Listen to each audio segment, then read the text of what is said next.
Hey guys, welcome back to Sripada stories. Vinayaka Chavithi అయితే వచ్చేస్తుంది కదా. మీ అందరికీ స్పెషల్ ప్రసాదం అండి. వినాయకుడికి అన్నిటికన్నా చాలా ఇష్టమైన ప్రసాదం అదే ఉండ్రాళ్ళు. సింపుల్ అండ్ ఈజీగా నేనైతే చేసి చూపించేస్తాను. ఎక్కువ టైం పట్టదు, 10 నిమిషాల్లో అయిపోతుందండి. దానికోసం నేనైతే ఒక కప్పు బియ్యపు రవ్వ తీసుకున్నాను. చాలామంది బియ్యపు పిండితో చేస్తూ ఉంటారు, అంటే తెలంగాణలో రవ్వ దొరకదు చాలా చోట్ల, సో పిండితో చేస్తూ ఉంటారు. సో అలా దొరికితే మీకు దాంతో కూడా చేయొచ్చు అనమాట. నేను చూపించిన పదార్థాలన్నీ మీరు వేయండి. తగినంత ఉప్పు, రాళ్ళుప్పు తీసుకుంటే చాలా టేస్టీగా ఉంటుంది. కొంచెం జీలకర్ర, నెయ్యి, 2 టేబుల్ స్పూన్స్, అలాగే 2 స్పూన్ల పచ్చిశనగపప్పు తీసుకోండి. ఇందాక మనం కప్పు రవ్వ తీసుకున్నాం కదండి, అదే కప్పుతో 2 కప్పుల నీళ్లు పోసుకోండి. కొంచెం కప్పు పోసుకోవచ్చు, ఏం కాదు. కొంచెం మెత్తగా అయితేనే రవ్వ మనకి ఉండ్రాళ్ళు చుట్టుకోవడానికి వస్తుంది. నేను చూపిస్తున్నట్టు పోసుకోండి. 2 కప్పులు పోస్తున్నాను, పైన కొంచెం పోస్తున్నా అనమాట. చూస్తున్నారా?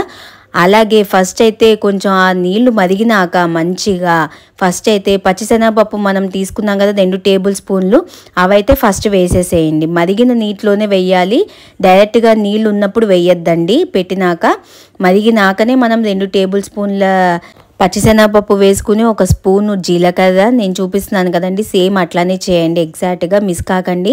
నేను ఇక్కడ తగినంత రాళ్ళు ఉప్పు అయితే తీసుకున్నాను. మనం టేస్ట్ తగ్గట్టండి, మనం తీసుకునే క్వాంటిటీ బట్టి మనం రాళ్ళుప్పు యూజ్ చేస్తేనే, ఇలాంటి మరిగే వాటికి ఎక్కువగా రాళ్ళుప్పు యూజ్ చేస్తేనే మనకి మంచి టేస్ట్ అనేది వస్తుందండి. సాల్ట్కి అయితే అంత టేస్ట్ అనిపించదు.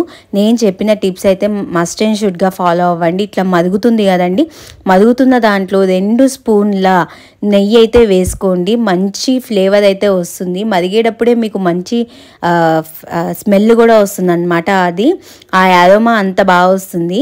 చాలామంది ఉండలు కట్టేస్తుంది అనుకుంటారు బియ్యపు రవ్వ, బట్ అస్సలు ఉండలు కట్టదండి. అట్లా డైరెక్ట్గా మనం మరిగే నీటిలోనే పోసేసుకోవచ్చు. వన్స్ ఒకసారి మొత్తం అట్లాగా కలబెట్టాక, అట్లా కలిపినాక మనం సిమ్లో పెట్టేసుకోవాలి. ఫ్లేమ్ ఎప్పుడు కానీ హైలో పెట్టి మూత అయితే పెట్టద్దండి, మాడిపోతుంది కింద.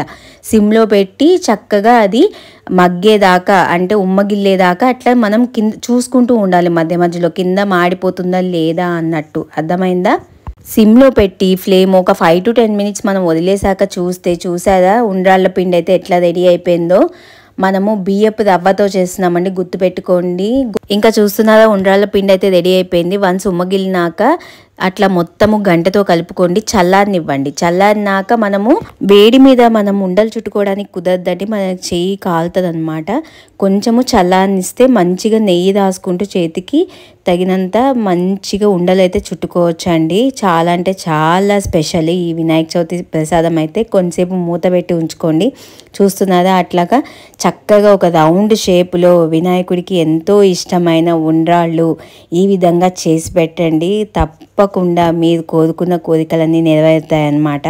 మేమైతే ఒక స్మాల్ సైజులో అయితే చేసుకుంటున్నామండి ఉండ్రాళ్ళు. చాలామంది పెద్ద పెద్దగా చేస్తూ ఉంటారు, చేసుకోవచ్చు, అది మీ ఇష్టము, ఎవరి ఇష్టం బట్టి వాళ్ళండి. దేవుడికి ఏ విధంగా పెట్టినా కూడా ఆయన చక్కగా ఆరగిస్తారనమాట. మేము ఇట్లా ఒక లెక్కగా 108 కానీ 51 కానీ లేదా 21 కానీ 11 కానీ అట్లా ఒక లెక్క మీద మనం అట్లా ఉండ్రాళ్ళు చేసుకుని స్వామివారికి నైవేద్యంగా పెట్టుకుంటే మంచిగా అనిపిస్తుంది. మేమైతే ఇక్కడ 21 దాకా చేసామండి ఉండ్రాళ్ళు. చూస్తున్నారా, చక్కగా రౌండ్ షేప్లో వినాయకుడికి ఎంతో ఇష్టమైన ఉండ్రాళ్ళు రెడీ అయిపోయినాయండి. మీరు కూడా తప్పకుండా ఈ వినాయక చవితికి స్వామివారికి ఉండ్రాళ్ళు చేసి పెడతారని నేను ఆశిస్తున్నాను.